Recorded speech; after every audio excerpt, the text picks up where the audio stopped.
Before we start, guys, please make sure you stay until the end. If you make one common mistake, you may end up spending, guys, thousands of dollars in repairs. Stay with us, we'll explain what it is.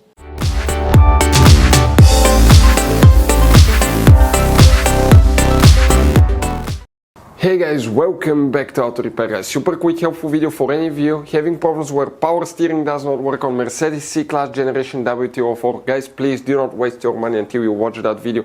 Do not buy parts, pay for diagnostics until you check simple things, because it could be really easy fix. By the way, if you need to buy any replacement parts tools, we'll share the information in the description of the video below where you can get them from, and you can see where we get most of our tools and supplies from as well. So let's start on it now. Before we start, let us tell you a little bit about us, guys. Every single car we get here at the garage, we try to make at least 200 to 300 free repair videos. We make mechanical repair videos, engines, transmissions, bodywork, electrical, engine, transmission codes, fuses. Why we guys do all that? Because our mission here at the garage is, guys, to save you as much money as we can. All we need in return, please subscribe to the channel, like the video. That way we can keep making these free videos.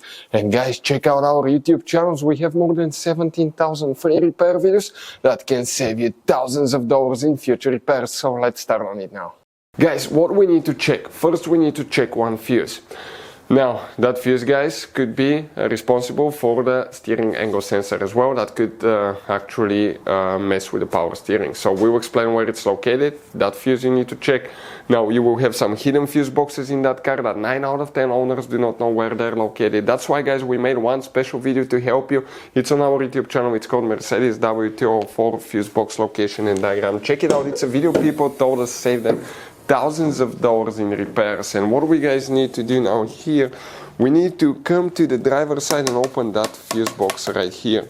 You need to open the two clips, lift the cover up, and underneath you're going to find a fuse box with a layout like this one here. Before we guys continue, let's explain quickly why it's always a good idea to test fuses and relays. Guys, let's explain why it's super important to test fuses and relays. That way you do not spend money on diagnostics, parts, repairs you may actually not even need. So, guys, you have different kinds of fuses and relays. We're talking about the maxi fuses, standard fuses right here. You have, watch how many different kinds of relays as well. Now, these fuses, sometimes you can clearly see if a fuse is burnt or not by looking at the element. But sometimes it's really sneaky. They can burn here on the side. It's hard to see. Some fuses will not be visible as well. And we had people that will spend thousands of dollars in repairs, replacing modules, even engine computers, when all they had to do, they assumed they had a good fuse. They pulled it out, they saw it, and they assumed it was good. But guys, you can easily test these fuses, and on some of these, most of them, they have even the terminals on top that allows you to check them with a voltmeter and find out if it's good or bad. You see, that's a good fuse. If it's blown, okay, like this one here, it's blown, nothing. Check this thing out, no connection. One next to it, okay. Right here, let me get good contact point. That's a good fuse, guys. You can see you can test them. Now, relays are harder to test, but with the voltmeter, fuses are super easy to test. All we have to do is set it on that setting and practically your ohm resistance setting, and you can find, guys, okay, if it works or not. For instance, that one was the good fuse. You can see it's going to go down to 0 ohms resistance, or you can go ahead, remove it, and test it the same way, guys. It should have 0 ohm resistance. Now, relays, guys, are a little bit more complicated, but it's doable.